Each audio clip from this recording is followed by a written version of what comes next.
Vamos falar do SUS e a sua importância? O SUS é o Sistema Único de Saúde e é considerado um dos maiores sistemas de saúde públicos do mundo, que oferece a todo cidadão brasileiro acesso integral, universal e gratuito a serviços de saúde e realiza por ano cerca de 2,8 bilhões de atendimentos, incluindo atendimentos exclusivos para gestantes e puerperais com a rede de proteção materno-infantil.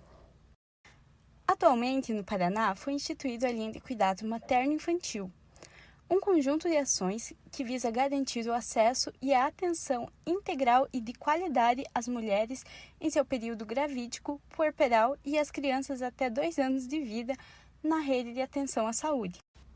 O modelo de atenção adotado apresenta 7 princípios: captação precoce da gestante, estratificação do risco da gestação, acompanhamento no pré-natal com no mínimo 7 consultas e garantia da realização de exames e atendimento na atenção ambulatorial especializada, AAE, para as gestantes de risco intermediário e alto risco, vinculação da gestante ao hospital de referência e atenção ao parto conforme o risco gestacional, atenção ao puérpero e atendimento ao recém-nascido, planejamento sexual e reprodutivo e promoção à saúde. A estratificação de risco da gestação irá determinar o local de realização do pré-natal, ou seja, na APS para as gestantes de risco habitual ou de forma compartilhada com a AAE para gestantes de risco intermediário e alto risco. Da mesma forma, irá determinar a referência para o nascimento, tratamento clínico e ou situações de urgência e emergência. Na primeira consulta de pré-natal, a gestante é vinculada à maternidade de referência para o nascimento, de acordo com a estratificação de risco. Durante cada consulta de pré-natal, a estratificação pode ser alterada e, consequentemente, sendo realizada a separação em gestantes de risco habitual, gestantes de risco intermediário e gestantes de alto risco, em que a gestante, puérpera e neonato, até 28 dias de vida, devem receber pronto atendimento quando necessário, em sua referência hospitalar, de acordo com a estratificação de risco. Como seria a estratificação na prática? Oi, meu nome é Gabriela, eu tenho 25 anos e eu não possuo nenhuma comorbidade.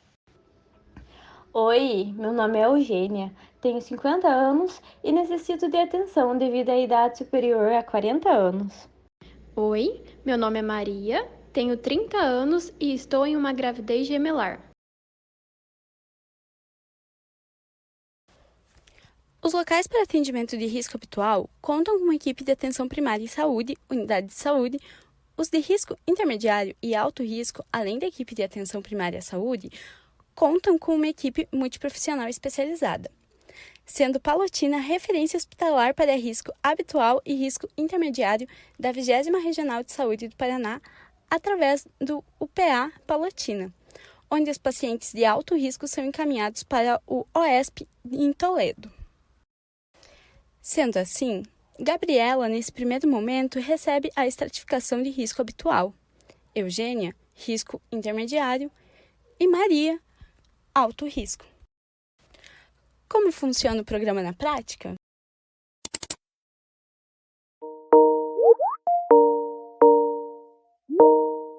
O primeiro contato do médico com as gestantes geralmente é na consulta médica.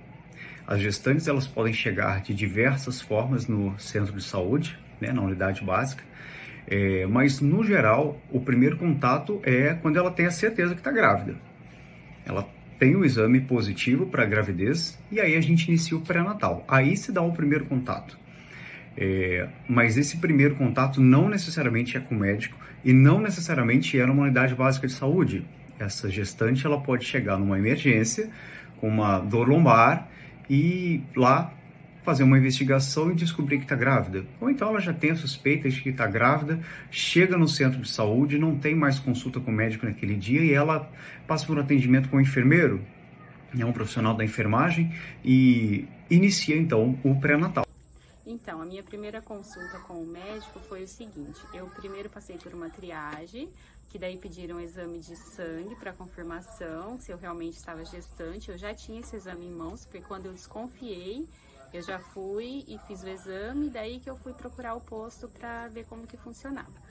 Aí, depois dessa triagem, eu passei com o médico, chegou no dia da consulta, o médico me avaliou, pediu novos exames, que daí hemograma completo, vários exames para saber se estava tudo bem comigo, e a primeira ultrassom com o bebê.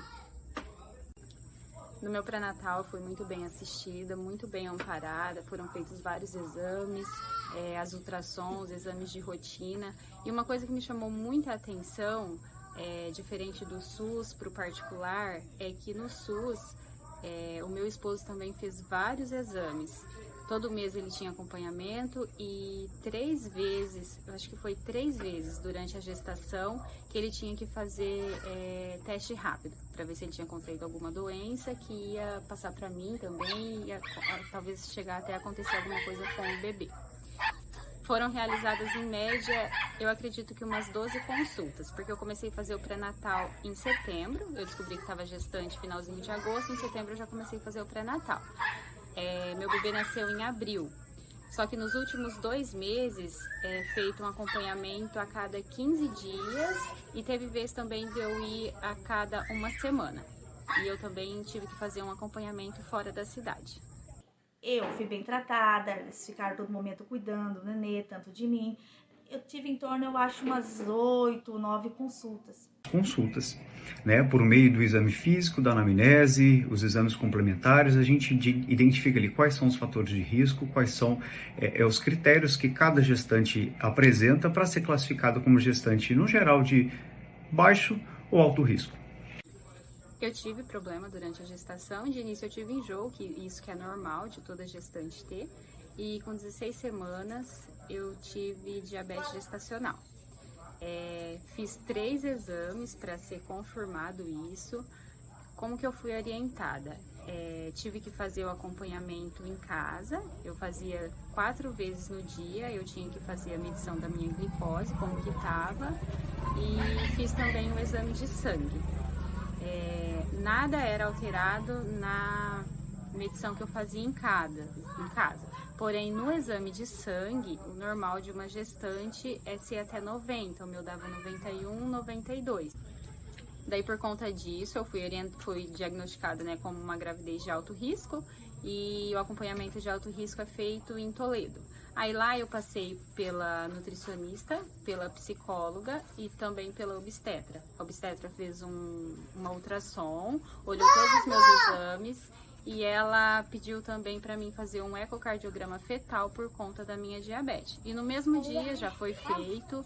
Eu achei muito importante porque por ser fora da cidade, as meninas lá já agilizaram para fazer no mesmo dia, para mim não precisar voltar no outro dia, para mim voltar no próximo mês. O meu acompanhamento foi assim, eu tive meu neném de parto normal, aí lá no hospital foi feito todo o procedimento, eu fui muito bem cuidada e saí de lá depois de 48 horas, eu já tive a alta e a enfermeira já me entregou o papelzinho do retorno, feito com o médico, com o ginecologista, foi o Dr. Gustavo, aqui no bairro que eu moro. E chegou no dia da consulta, o doutor me avaliou, perguntou se eu tinha algum quadro clínico de depressão, alguma coisa assim, estava tudo certo comigo e me indicou o método contraceptivo melhor indicado para mim naquele momento. E falou que eu podia retornar se tivesse algum problema, alguma alteração, que eu percebesse, eu podia retornar lá. Super bem atendida, médico bem atencioso, porque eu tive um pequeno risco, assim, dele ter adiantamento de nascer antes do tempo. O médico sempre falava que qualquer coisa ele tinha que estar nascendo lá em Toledo, porque aqui não tinha neonatal ainda. Daí, teria que ser acompanhado lá, porque não estava evoluindo o peso.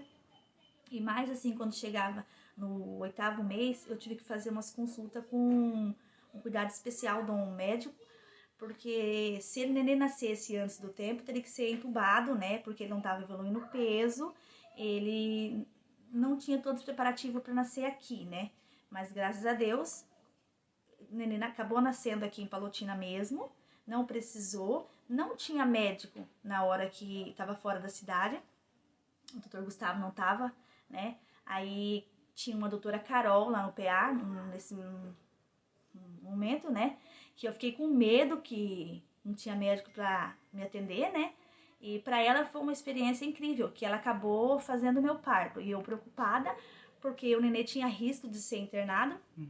E na hora tinha um pediatra também, o Dr. César, que estava lá, que me atendeu super bem, examinou o nenê, falou que não tinha risco nenhum. Olha, a minha experiência com o SUS me surpreendeu muito, muito mesmo, porque assim, eu tinha uma coisa na minha cabeça e foi muito diferente do que aconteceu. Eu fiquei bem surpreendida. Minhas 2 primeiras gestações eu fiz no setor privado. Já a terceira eu fiz pelo SUS. Me chamou bastante a atenção, como eu já falei, o acompanhamento do meu esposo também. Eles dão uma atenção muito especial, tanto para mim quanto para o meu esposo, porque ele pode contrair alguma doença que vai passar para mim, que vai afetar o bebê.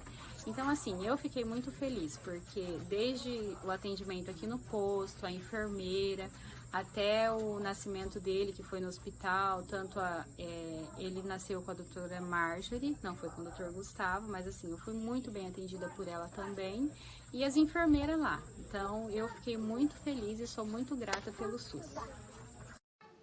Eu, como mãe, tive 3 filhos parto normais aqui em Palotina. Super bem atendida, não tenho o que reclamar, todo o suporte que eu precisei, fui super bem atendida. Quanto seria o acompanhamento pela rede privada? O programa garante pelo menos 7 consultas, exames complementares como ultrassonografia, hemograma completo, entre outros, e também o momento do parto. Comparando com a rede privada, podemos ver o quanto a gratuidade do SUS beneficia na gestação, fase puerpério e o recém-nascido. A principal finalidade do programa se trata da redução da mortalidade materno-infantil. Houve diminuição no número de óbitos no estado do Paraná, comparado 2019 com 2022. Sendo necessário lembrar que 2020 e 2021 os números aumentaram devido à pandemia de Covid-19. Em relação à cidade de Palotina, a taxa de mortalidade infantil foi de 10,04 para cada 1.000 nascidos vivos, enquanto a taxa de natalidade foi de 15,38 para cada 1.000 habitantes.